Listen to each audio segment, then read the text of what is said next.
So let me read our text for today, and we entitled the lesson for today, God's Unconditional Favor.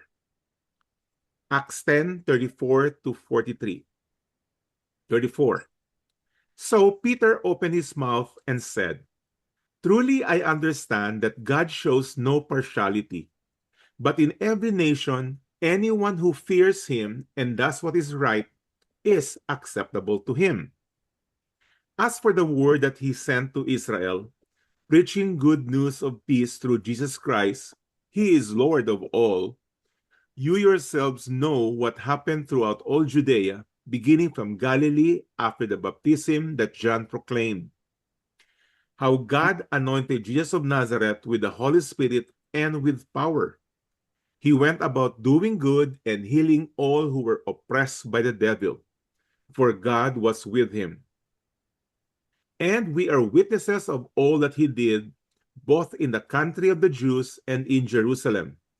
They put him to death by hanging him on a tree, but God raised him on the third day and made him to appear, not to all the people, but to us who had been chosen by God as witnesses, who ate and drank with him after he rose from the dead.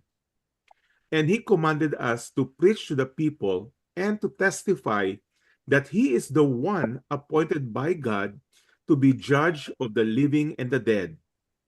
To him all the prophets bear witness that everyone who believes in him receives forgiveness of sins through his name."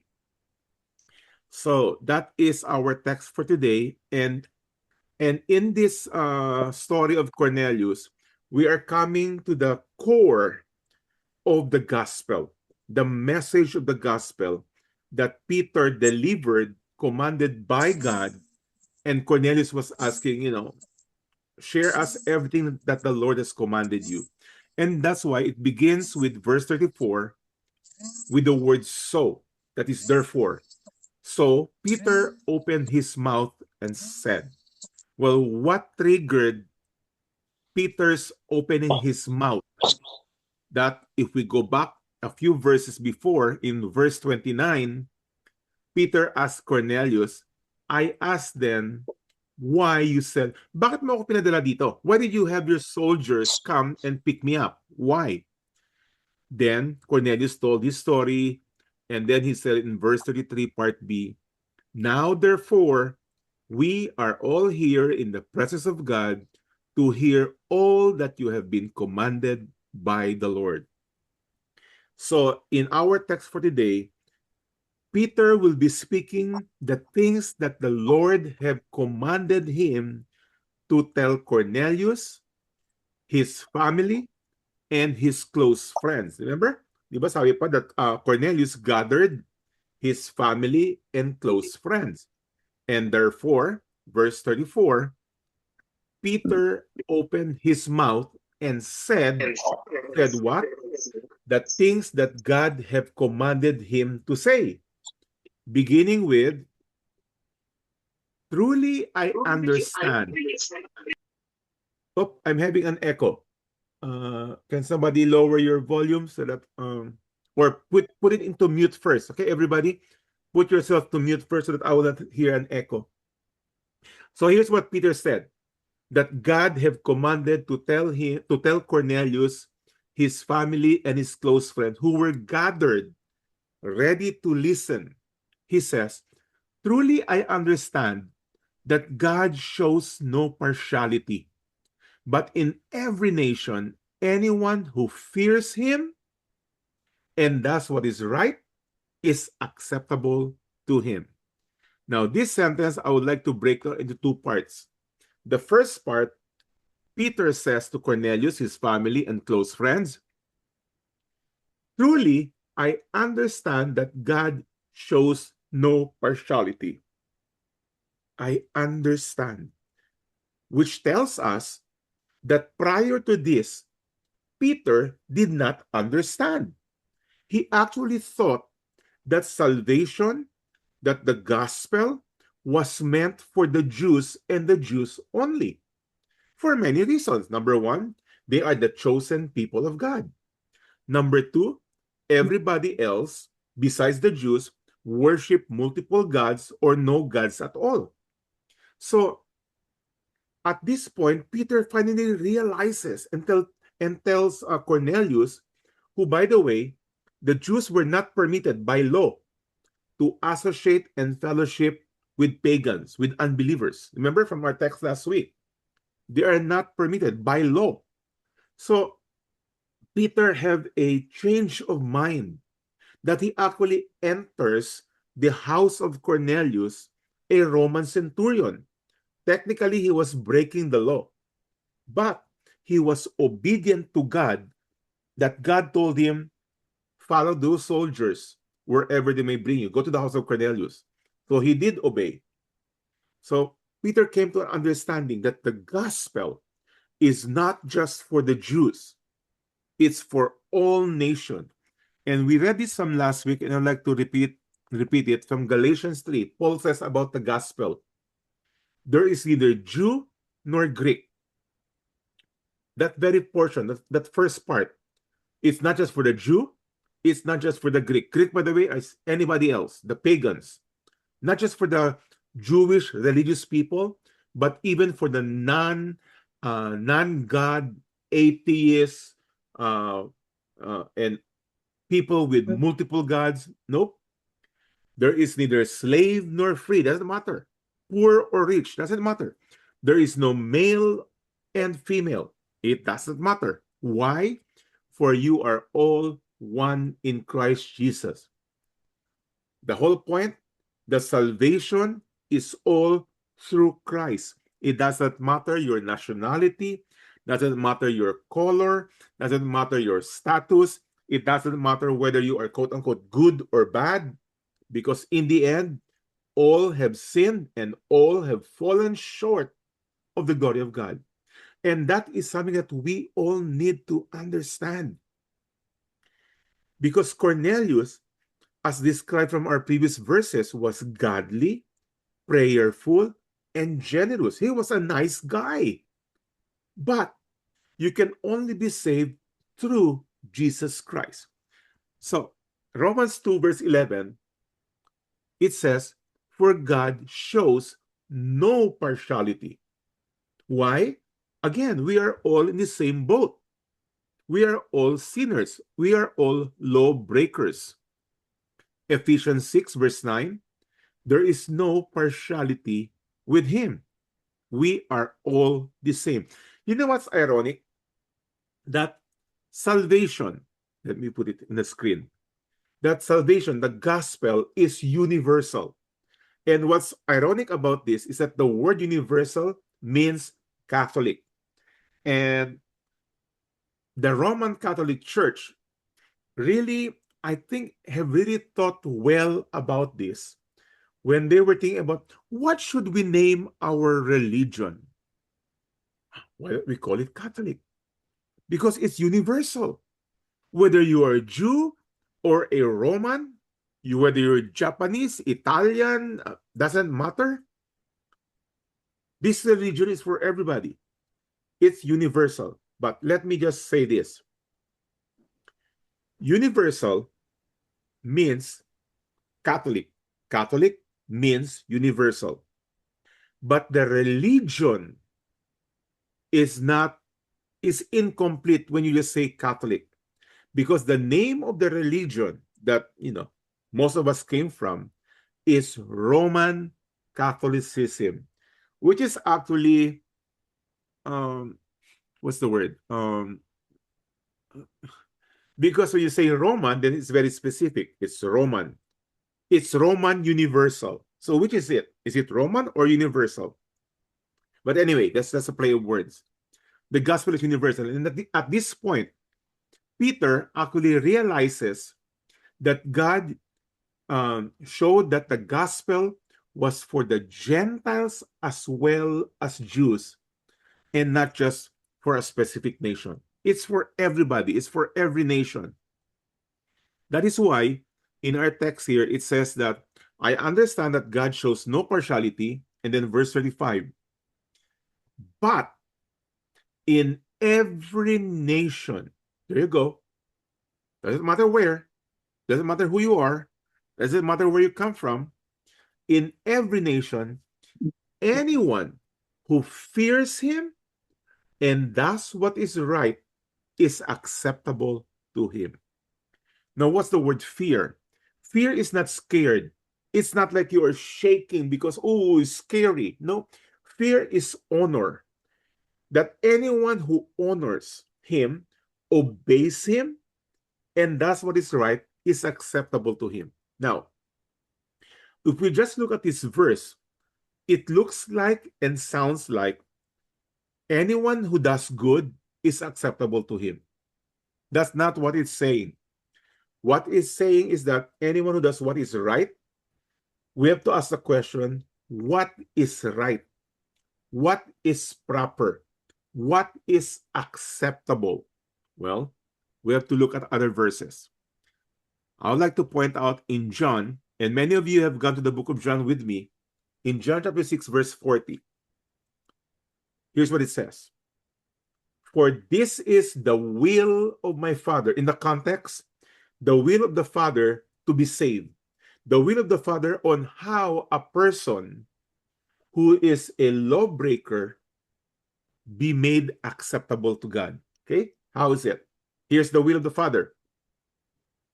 That everyone who looks on the Son and believes in him should have eternal life, and I will raise him up on the last day.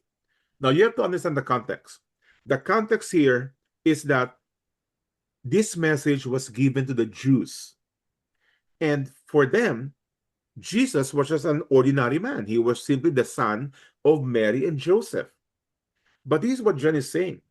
Here is the will of the Father, that you need to believe, look on the Son, Jesus, for you to have eternal life. Now, for us, because many of us grew up in the Catholic background, this is no big deal. Of course, we say we believe that he is the Son of God. We believe that that we believe in him, but we have to put it into details. The details is what matters. Anybody who's a lawyer here? Roxanne is here. Her husband is a lawyer, and they say the devil is in the detail.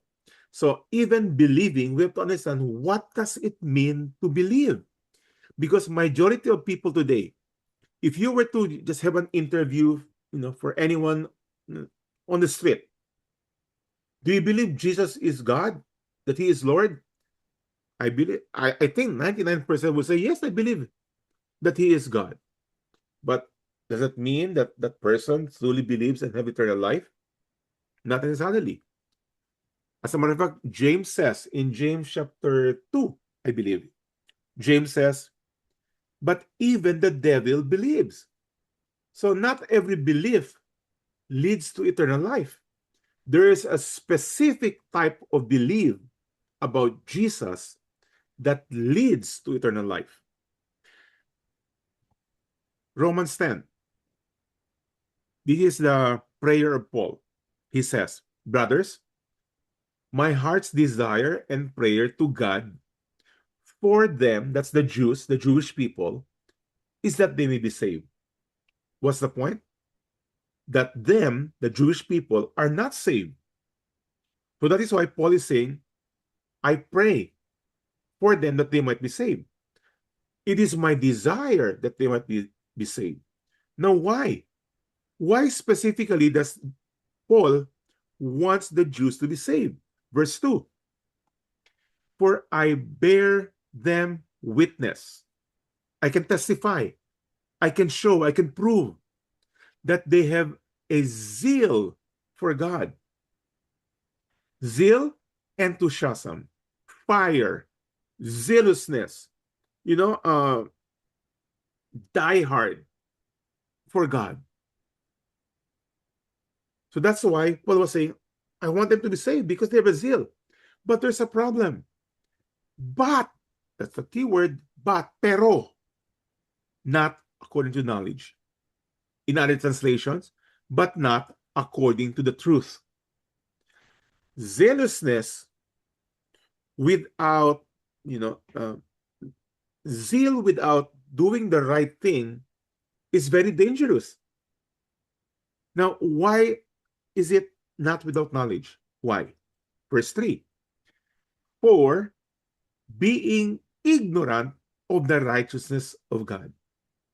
In other words, being ignorant of how God wants them to be made righteous. They're ignorant.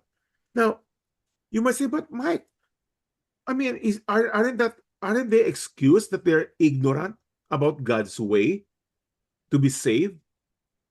Here's the point. Not all ignorance are excused. Why? In the case of the Jews, and basically all people, is this. They're ignorant of God's way, and instead of finding out God's way, God's will, they seek to establish their own. And by the way, that is the definition of basically all religion. All religion have established their own way to be right before God. They teach about faithfulness, they teach about being on fire for God, except that it's not according to God. It's not according to the will of God. And not only did they establish their own, the real issue is this. They did not submit to God's righteousness. People want to create their own. Either it's a lot easier, or it's just a program. Do this, do this, do that, and you're okay. That's not God's way. Not God's way at all. So, Paul was saying, that's my desire. That Timothy was saying, because they're zealous, but not according to scriptures, not according to knowledge, because they tried to establish their own, not submit to God's righteousness. So Peter, again, truly understand that God shows no partiality, but in every nation, anyone who fears him and does what is right. And what is right? Submit to the Son. Believe in the Son. Now, more so, here you go. What does it mean to believe in the Son? As for the word he sent to Israel, and that is the message to Israel. Remember, he's talking to Cornelius and his family and his friends who are not from Israel. So Peter is saying, as for the word, if I may add, that came from God to Israel, preaching the good news of peace through Jesus Christ. Well, what about Jesus Christ? Here you go. We're entering the gospel. Peter does not end here. So Jesus Christ, what about him? Here you go. He is Lord of all. Now, that might sound, of course, we know that he is Lord of all, but you have to hear it from the ears of Cornelius. You have to hear it from the ears of the Gentiles. And why is that? Well, to start with, Cornelius was a Roman centurion. Now, even though he's a high-ranking officer, there are other officers higher than him. And really, any person or officer higher than you, you call him Lord. And Peter was saying, not only is he Lord, he is Lord of all. That is in a superlative. The most of all. For all the Romans, Caesar is Lord. He is God. But Peter is not only going against it, he's saying it's beyond Caesar. Jesus is Lord of all, not just of the Romans, not just of the Greeks, not just of this world, but he is the Lord of everything. You know what he's saying? Peter is saying Jesus is God. He is the Lord of all. Then Peter continues, you yourselves know what happened throughout all Judea, beginning from Galilee after the baptism that John proclaimed. Peter was saying here, again, the topic is about Jesus, who is Lord, and that you have heard about Jesus, everything that is said about him from Galilee and starting from the baptism that John proclaimed. So here now is the proof. The next verses is the proof that Jesus is God and that he is Lord of all. Here's what you have heard, how God anointed Jesus of Nazareth with the Holy Spirit and with power. So Jesus is anointed by God. Anointed means chosen, designated, nominated, together with the Holy Spirit and with power. The power to prove that Jesus is the chosen means of God. So here's the proof that Jesus is the Lord of all. He went about doing good and healing all who were oppressed by the devil, for God was with him. Well, if you break that down, the first portion is saying that Jesus went about doing good. We can scan through the New Testament and see all the good things that Jesus did. He made the blind see. He made the lame walk. He even resurrected the dead, and so on. And he healed all who were oppressed by the devil. He actually performed exorcism. He drove out demons from people, which are all proof that he is the chosen means by God for which man will be saved, the will of the Father. In John 20, by the way, in the book of John, it tells us of the many miracles that Jesus did. Then John writes, the author of the book of John, he says the purpose of his writing. John 20, verse 30. Now Jesus did many other signs in the presence of the disciples, which are not written in this book. So what is John saying? I've already written so many miracles that Jesus did, but there are still many others that I don't have the paper, I don't have the ink, I don't have the time to write all of it.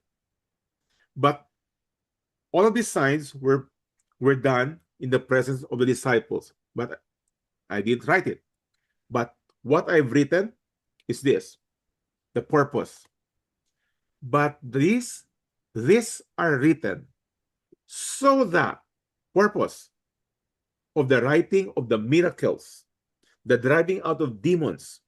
Here's the purpose, so that you may believe that Jesus is the Christ. Now, in the book of John, John here, when he wrote this, the listeners were Jewish people. Jewish people. And Jewish people are very well aware of the Old Testament, the Torah, of which it says that the Messiah is coming. By the way, the word Messiah and Christ are synonym, that the Messiah is coming. And so John was saying here that the purpose I'm writing all the miracles that Jesus has done is so that you may believe that the Messiah that is being spoken of in the Old Testament by the prophets is Jesus of Nazareth.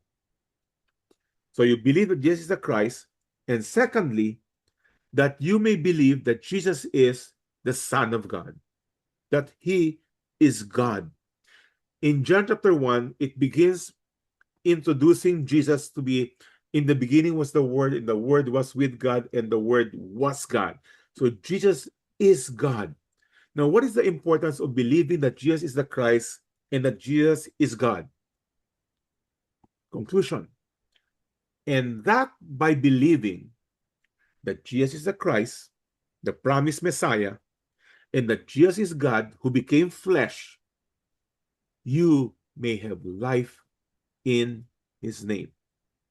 Really, in the context, you may have eternal life. You may be saved. So, let's go back to Peter. Speaking about Jesus who did good and healing all who were oppressed by the devil, for God was with him. 39. And so Peter was saying, you have heard about it, what happened in Galilee and in all Jerusalem.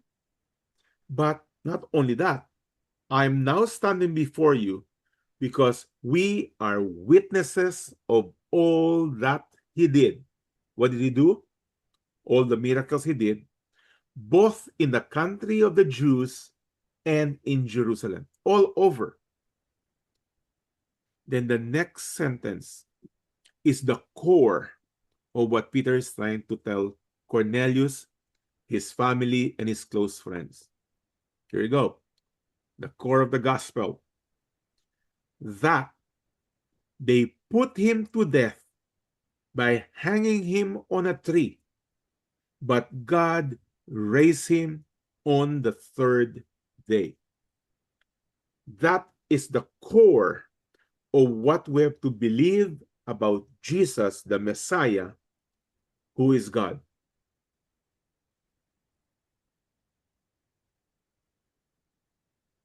Remember, the gospel was given to the Jews first. So Peter is explaining to Cornelius of what the Jews believe and what the prophets of the Jews have said about the Messiah. Let me quote from the Old Testament. And there are many, by the way. I just chose a few of them. Number 1, Isaiah 53 verse 5. The prophecy about the Messiah. But he, speaking about the Messiah was pierced for our transgressions. He was crushed for our iniquities. Upon him was the chastisement that brought us peace, and with his wounds we are healed. In other words, the punishment that is given to the Messiah is actually the healing for us, for our transgressions, and for our sin. Psalm 22. For dogs encompass me. This is in the first person, the Messiah speaking. For dogs encompass me. A company of evildoers encircles me. They have pierced my hands and feet. I can count all my bones. They stare and gloat over me. They divide my garments among them, and for my clothing they cast lots. Now, this verse, you really have to connect this with the New Testament because this is exactly what has happened to Jesus. They crucified him, both hands and feet. They cast lots. The soldiers cast lots to get, the clothing of Jesus. Psalm 16. The Messiah speaking to the Father. For you will not abandon my soul to Sheol. Sheol is the compartment of hell. A different topic. But Sheol. Or let your Holy One see corruption. In other words, the body of the Messiah will not be corrupted, will not deteriorate, will not turn into ashes. Why? Because he rose from the dead on the third day.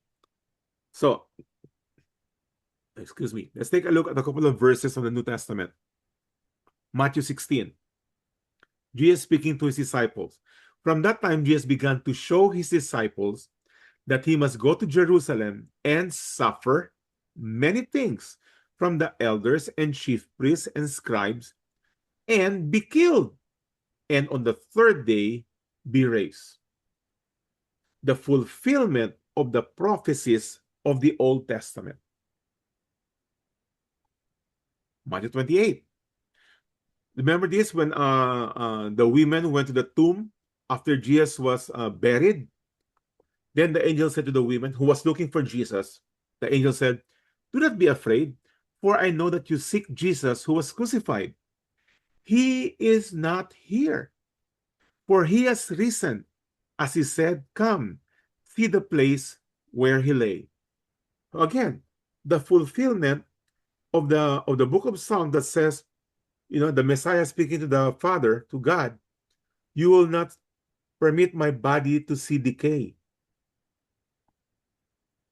So when Cornelius heard this from Peter, who was a Jew, Cornelius being a pagan, Peter was actually explaining that what has happened to Jesus, that Cornelius, his family, and friends have heard, are actually the fulfillment of the Old Testament prophecies of the Jews. And Peter was saying, we are witnesses to it. And he has made him to appear not to all the people, but to us who had been chosen by God as witnesses, who ate and drank with him after he rose from the dead. 1 Corinthians 15.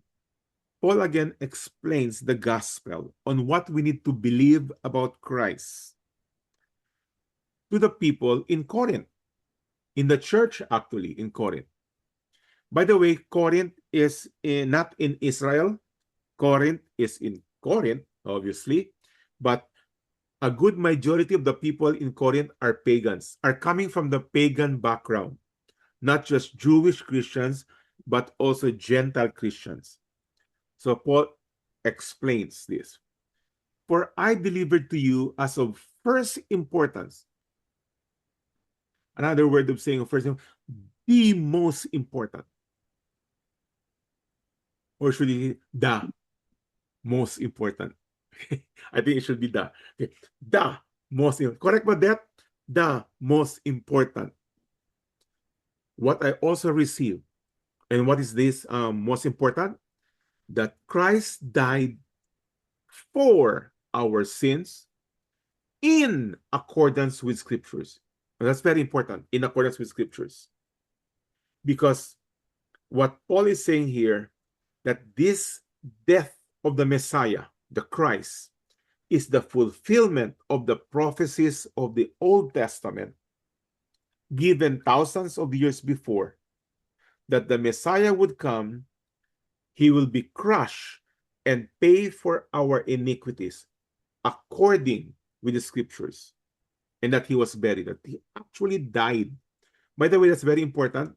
None of us here, I believe, came from the Muslim background, from the Islam background.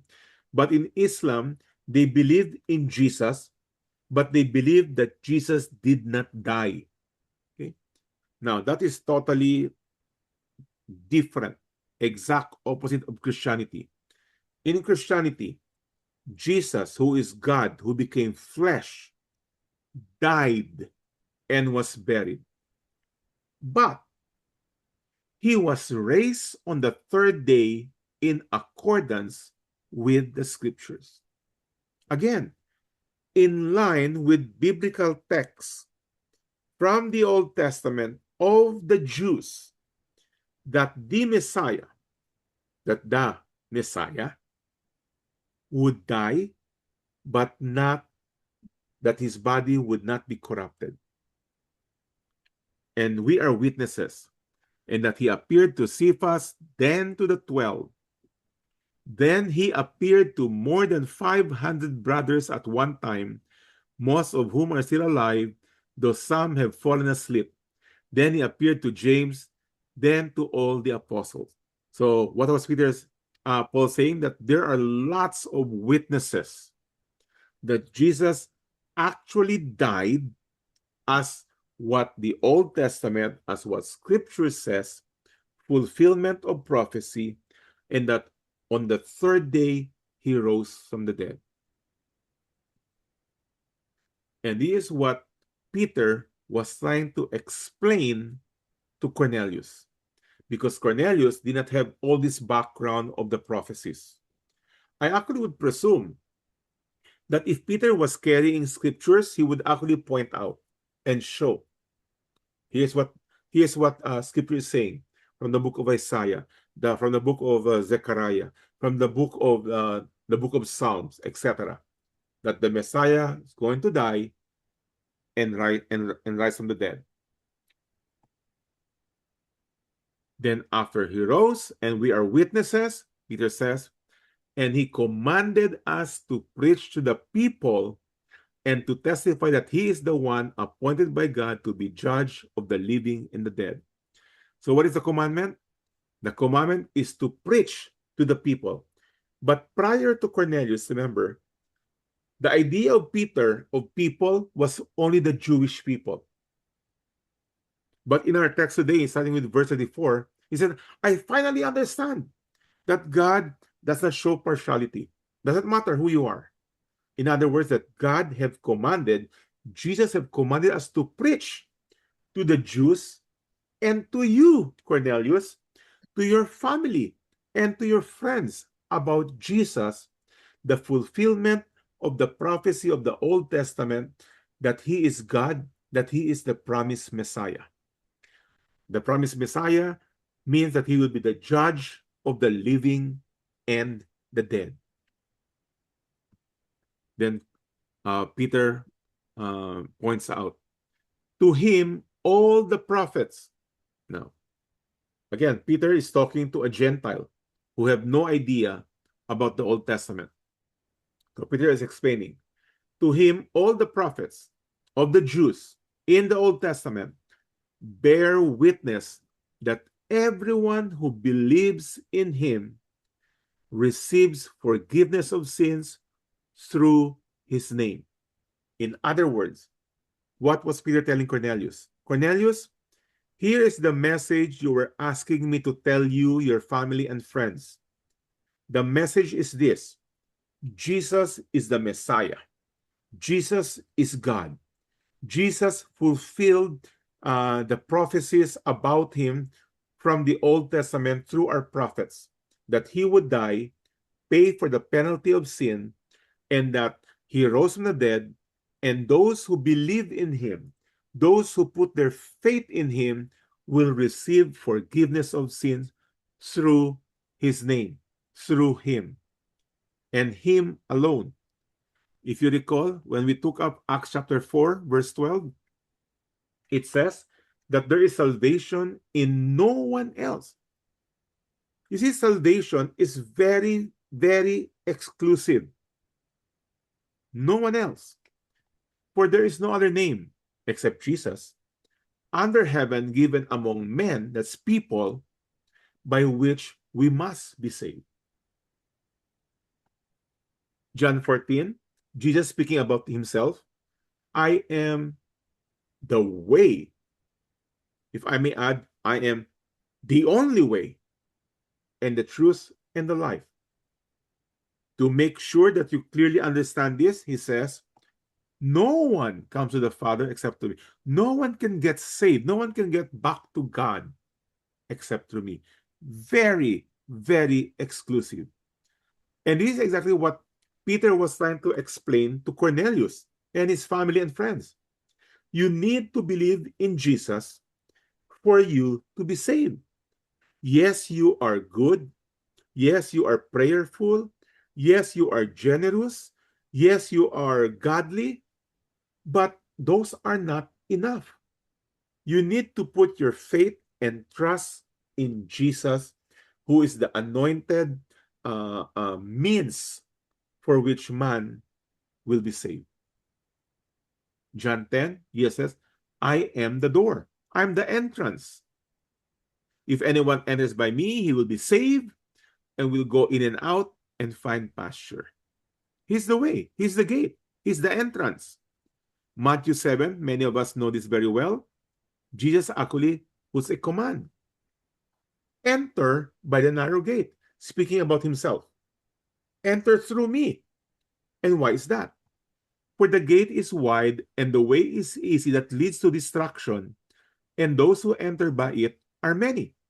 So Jesus is putting a comparison. Enter through me. Because there's another gate, and that gate is really wide. But that gate leads to destruction, and many As a matter of fact, I can put it this way. And the majority of people will enter to that gate. What gate is that? The gate of religion. The gate of creating their own way to be righteous before the Father. That's the white gate. That's the easy gate. That's the gate that is being taught to the majority of people. But people are ignorant of the righteousness that comes from God because they want to establish their own. Remember Romans 10. But if you enter to the narrow gate, here you go. That the gate is narrow and the way is hard that leads to life. And those who find it are few. Several things. Those who find it are few. Why? Because the gate is hard to find. But why is it hard to find? Not because it is hidden, not because it is, in a secret place. It's difficult to find and hard to be entered because people choose to create their own. And then if you ask majority of people today, how do you get saved? How will you be saved? Go to church, help the poor, do good. What else? Do our religious acts, whatever that may be. Do the rosary, kneel from point A to point B, do penance. Well, none of those leads to life. The way that leads to life is through Christ alone. That's why Paul says in Corinth, after speaking about the way to get to heaven, speaking to the church. Remember, it's the church composed of Jewish Christians and Jewish Gentiles. At least people who claim that they believe in Jesus. He says, examine yourselves. If I may just expound on this, examine yourselves. What Paul is saying is, examine really what you believe. What do you really believe? And find out whether you are in the faith, in the right kind of faith, in the will of the Father on how to be righteous. Test yourselves. Ask yourself a question. How am I going to heaven? Why am I going to heaven? What makes me acceptable to the Father? Ask those questions. What are the proof that tells me that I am truly believing what I say I believe? So if you notice, our title for today is God's unconditional favor. And that is because salvation is not just given to the Jews, but even to the Gentiles. Good Gentiles, godly, prayerful, generous people. Unconditional. Because in the end, all of us are undeserving.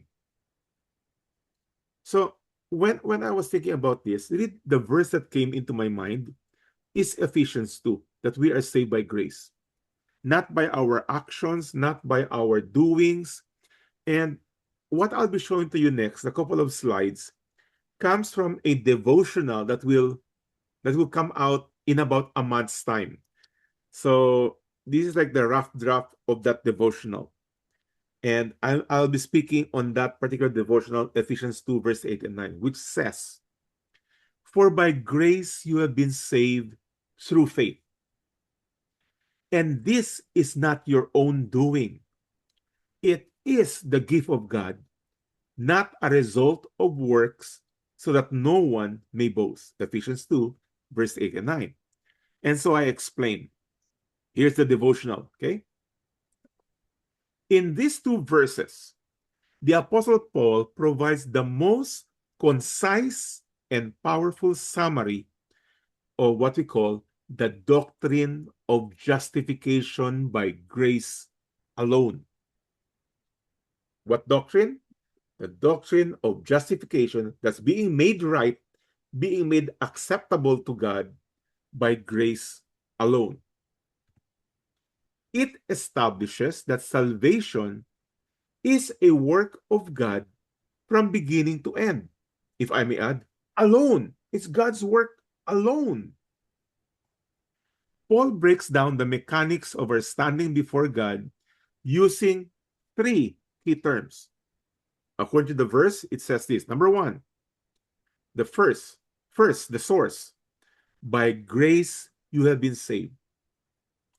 Grace, the Greek word charis, is God's unmerited, active favor, here you go, toward those who deserve exactly the opposite.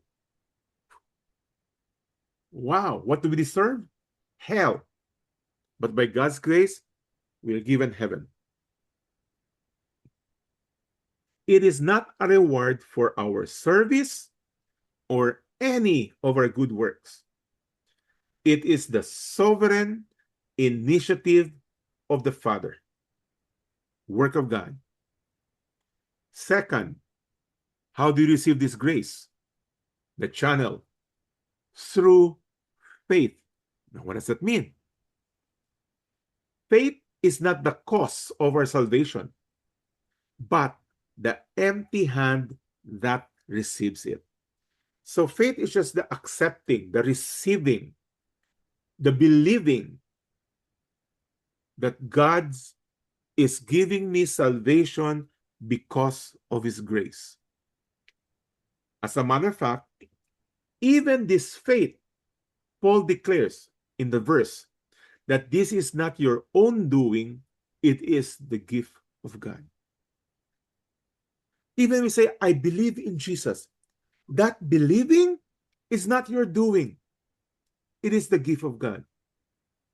That is why we always say, salvation is the work of God alone, 100%. The regeneration, the being born again, is because God had chose us before the foundation of the world. And because He chose us, then in the end, we choose Him. It is the gift of God. The third element is the exclusion, just to make clear, not a result of works. The grace of salvation received through faith is not according to our works, not according to what we have done. If salvation were even just 1% based on our performance, our teachings, our parenting, or our moral record, then it would be a wage. Then we deserve it. Then it's no longer a gift. But salvation is a gift. We have zero contribution to our salvation.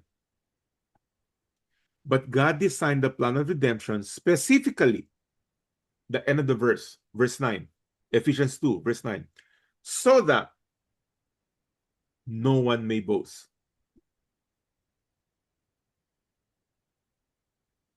So Ephesians 2:89 reminds us that our salvation is anchored in God's character, not our goodness, not our consistency, not in whatever we have done. So today, let the not of works reality bring a profound rest to your soul. The pressure is off. The work is finished. If I may bring us back to our text, here is what Peter proclaimed to Cornelius and to his family and friends. Verse 36. As for the word that he sent to Israel, okay, the prophets, preaching good news of peace to Jesus Christ. What about Jesus Christ? He is Lord of all. Superlative. Not above your superiors, not above Caesar, not above anybody else. He is the Lord of all. He is God.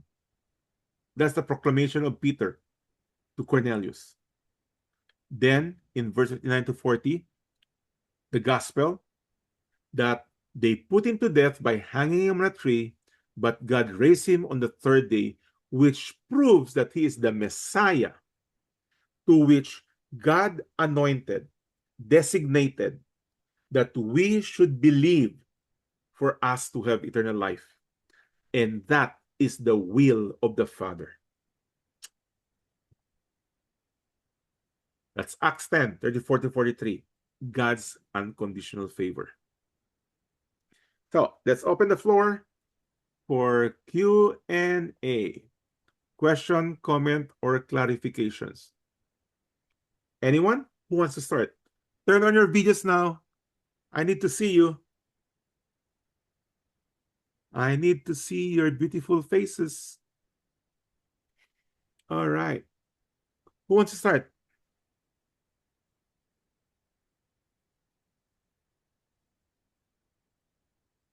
Allah. That I have to watch my words now.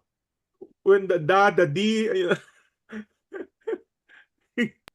You missed it twice. I miss it twice. Ay, ay,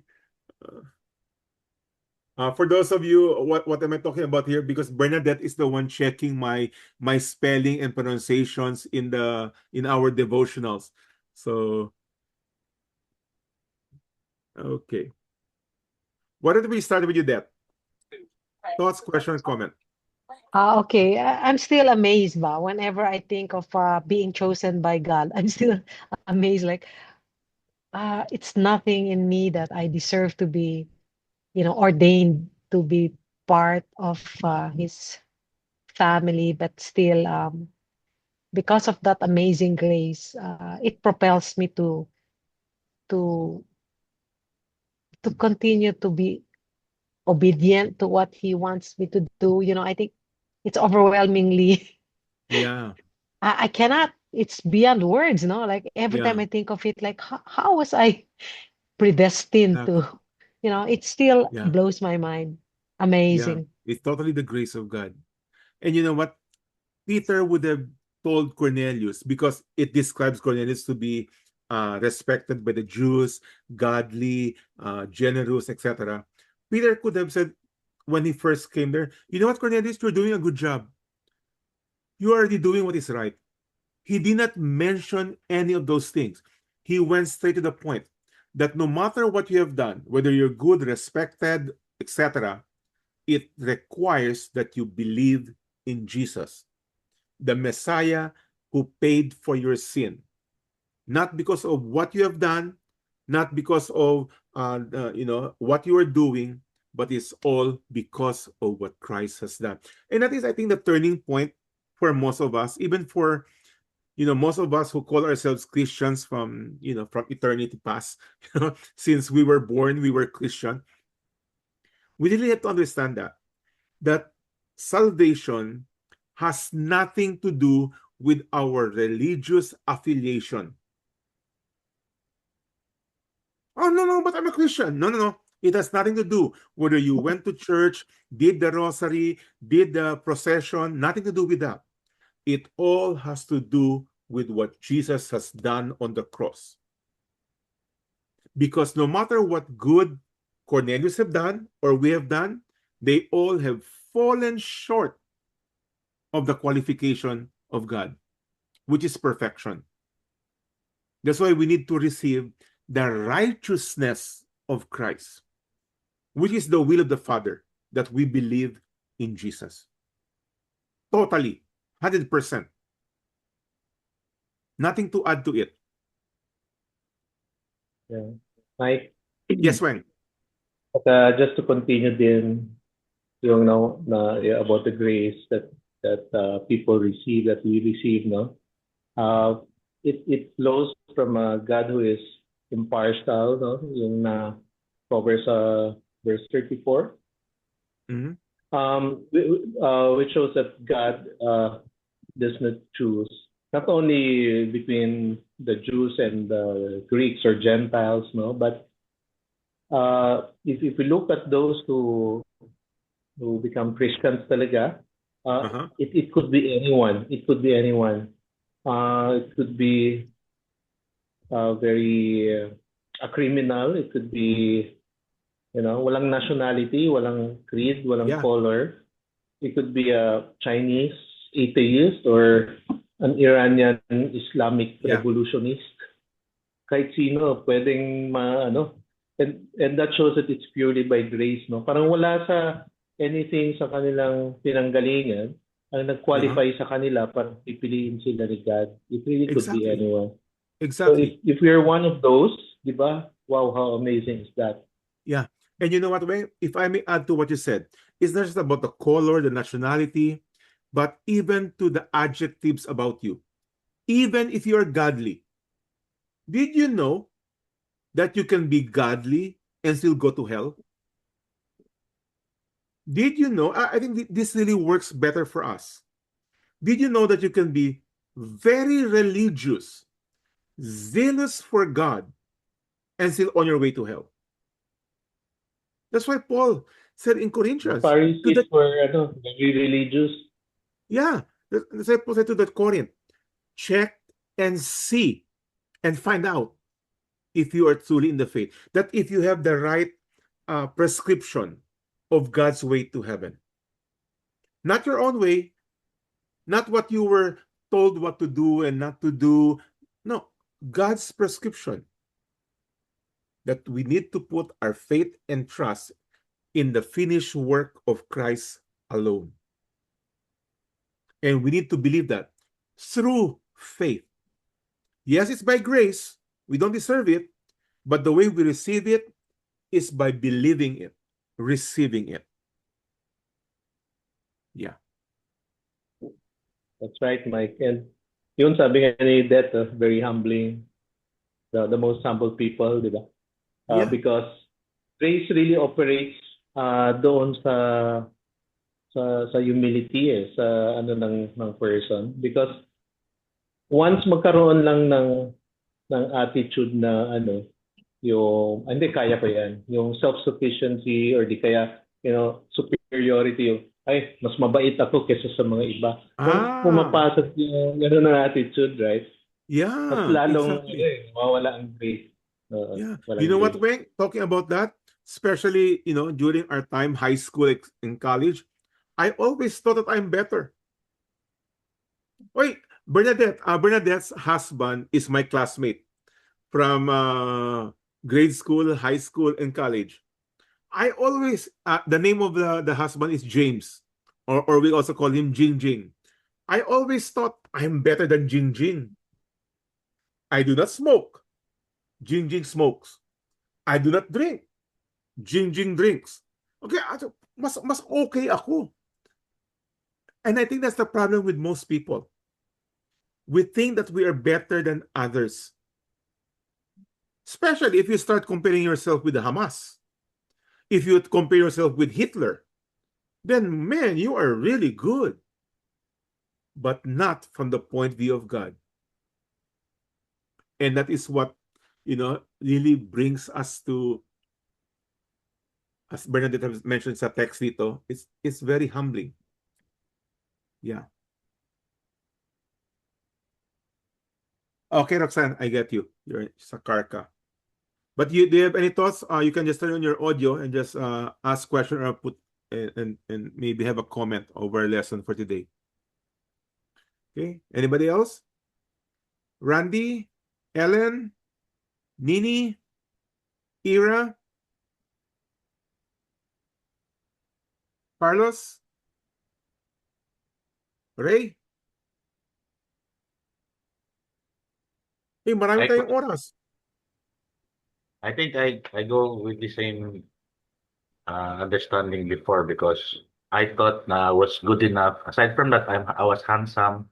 So I think na I'm really better than my friend. Grabe naman yan. So yun, Kuya Dan, Kuya Mike, kasi nga, the way I see it, I mean, that's how we were taught, no? You have to be a good Yeah. person to earn God's favor. So Yeah.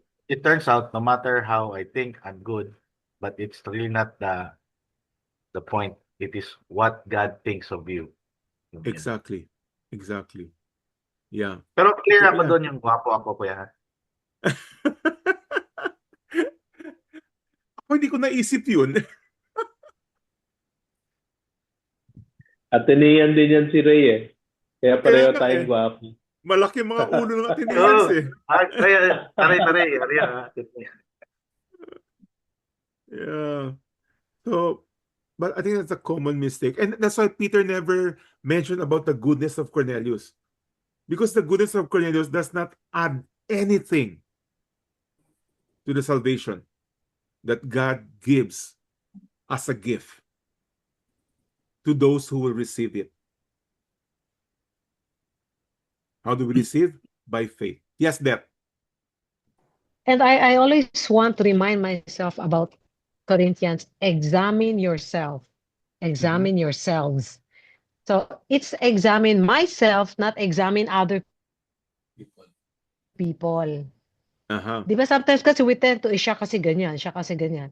So it's Yeah. examine yourselves. So it's like my responsibility to examine myself. I am not Yeah. to try to think na, ikaw kasi ganito ka, ikaw kasi hindi ka Yeah. nag-attend ng Bible study, ikaw kasi, that's between him and God, that's between her and God, but if Correct. between me and Correct. God, that is now my accountability, di ba? And that's exactly what Jesus says. That, we love to take off the dust from our brother's eye and not checking that we have a log in our own eye. So, exactly. Yeah. A short addition na naman, that reminded me kasi even when we examine ourselves, sometimes we have to be careful because yung examination na yun, nagko-compare na naman. Yeah. It boils down to the same thing, right? Sabi ko, naku Lord, nagano ako kanina, nagsinungaling. Buti na lang yung sinungaling ko, white lie lang. Hindi kagaya nung aking Yeah. ganun din. No? But seriously, one application that I learned for me recently lang, yung making just an honest prayer, just come before the Lord humbly, no? So, during the quiet hours, yung kailan yung parang appointed time ko, ang una talaga, it's really like just talking to God, and nandun yung self-examination, and it is usually I'm always convicted. Meron talaga akong ginawang hindi maganda. Once yung focus mo, nagpo-commune ka kay God for who He is, then you will realize really that ang daming shortcoming, diba? Because sin is not only like doing something that hurts other people, but I think it's missing the mark. God is setting a standard for you as a Christian, diba? As a believer, as a follower. And at kung medyo nami-miss mo yun, like you forgot to pray to Him when you face something difficult, tapos ginawa mo na naman yung sistema mo, ako bahala dito, I know what to do, no? And then, you completely just remove God in that situation. That could be a sin, di ba? Kasi shortcoming hindi mo na naman inisip si God, hindi ka na naman nag-rely sa Kanya. Yeah. And Inuha mo na that naman word shortcoming. Shortcoming Yeah. is not that you are not trying to do the will of God. Shortcoming is you've been trying, but you describe it well, but you miss the mark. And the mark of God's qualification is perfection.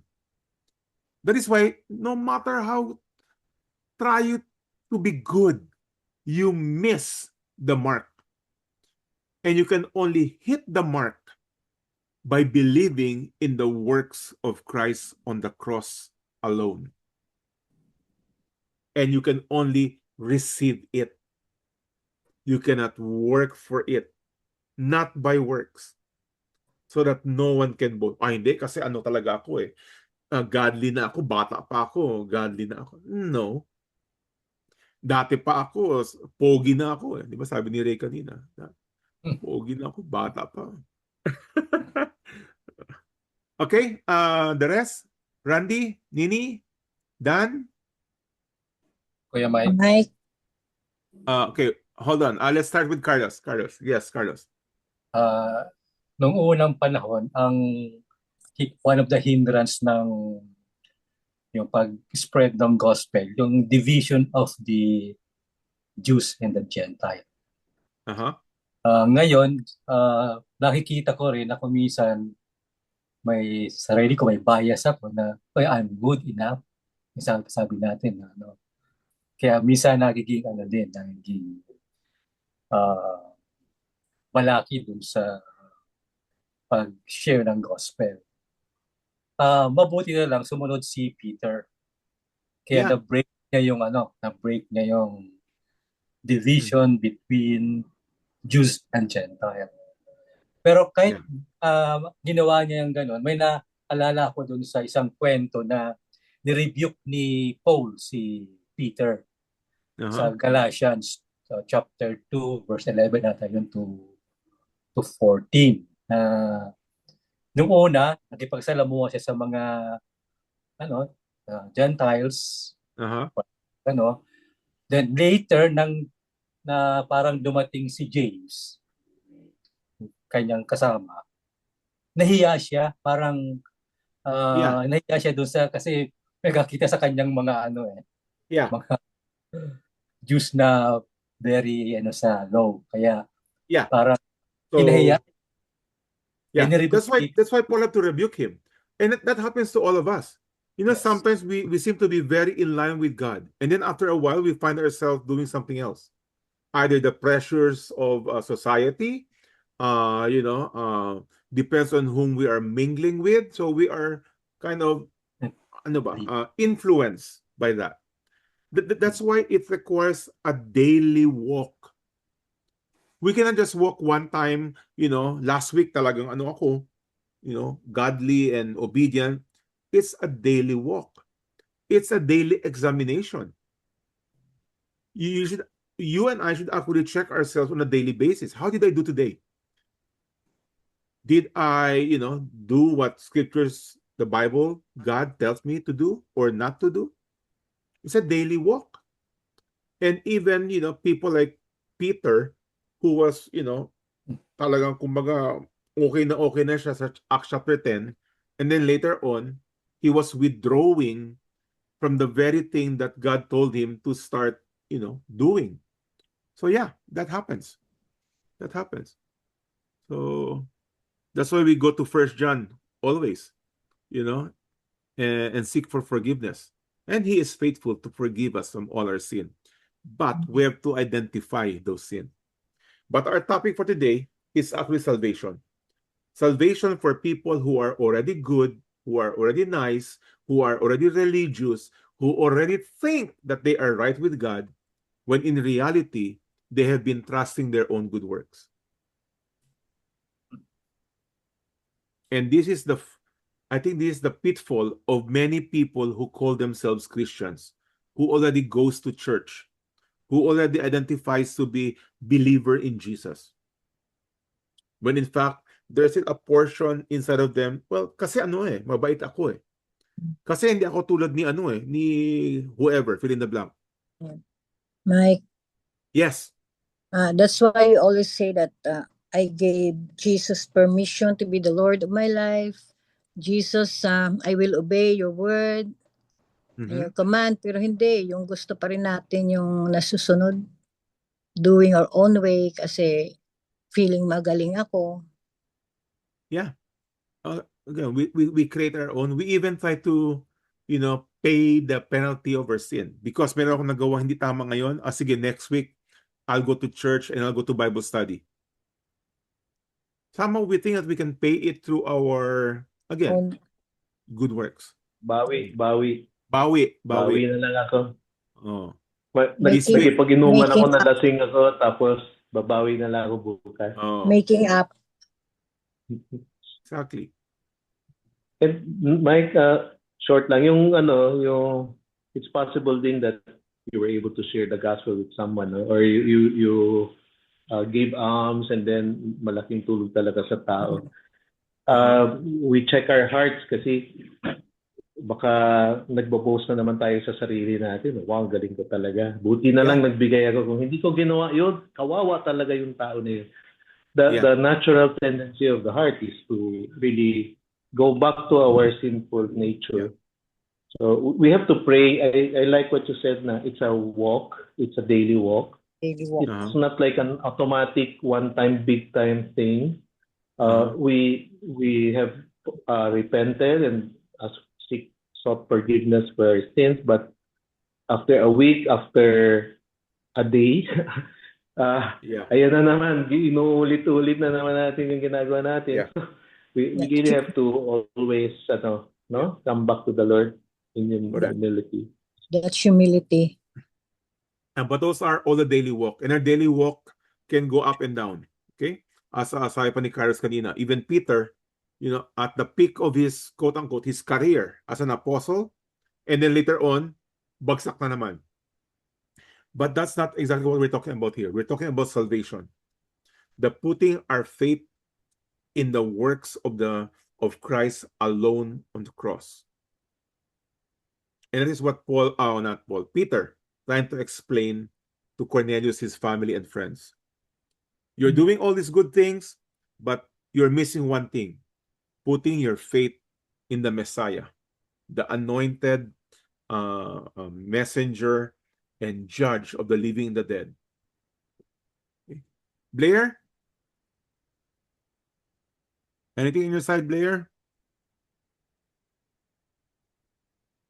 Randy? Usually meron ka sinasabi, Ran. Meron ka sabihin, Ran? Ellen?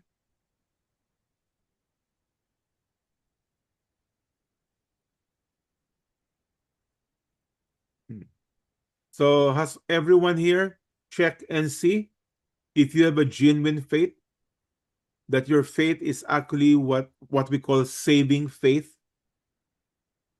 Not just I believe in Jesus. That's too shallow. Too shallow. When you say I believe in Jesus, that's very shallow. To believe is to totally trust 100% for your salvation the works of Christ who paid the penalty of our sin. Not your religion, not your acts of good works. None of those. Zero.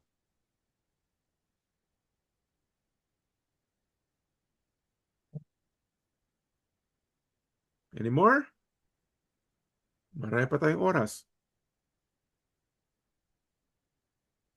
Manix? Samsung? Si Manix yan, si Samsung eh.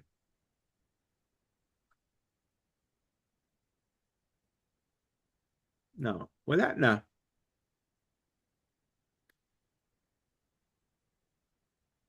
Oh, yes, Manix. Nakamute ka, Manix. Nakamute ka.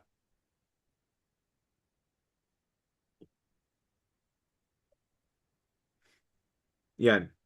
Pero kasi nagpapatanong, kasi dahil nga hindi nga religion ang makakasave, saka hindi rin yung talaga kung saan church ka daw naka-affiliate, may isang Kristiyano na iniikot niya lahat ng Christian churches eh. Oh. So, yung ba ay tama? Dapat siya mag-stick sa isang church lang? Yes and no. Well, to start with, ang assumption dito, he is a Christian. Sabi mo, may isang Kristiyano. So we're presuming that he is truly in Christ. What does it mean to be truly in Christ? Truly put his faith in the works of Jesus for salvation alone. So the presumption is, okay na yun. So, if that is the case,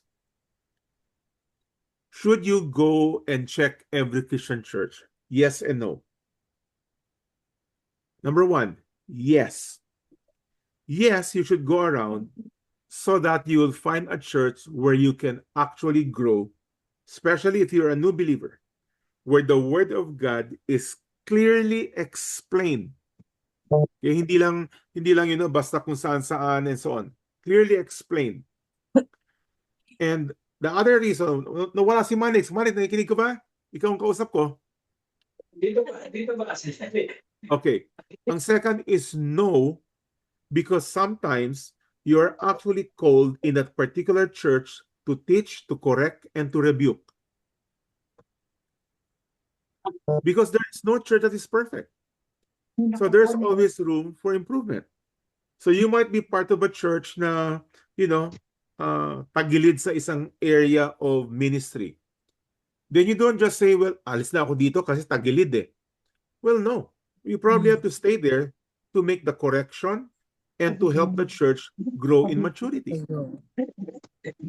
And I think, there's always room for that, because there are always people around us who needs sanctification, and there are churches who probably needs you to be there, to be the positive catalyst for the church to move to the right direction.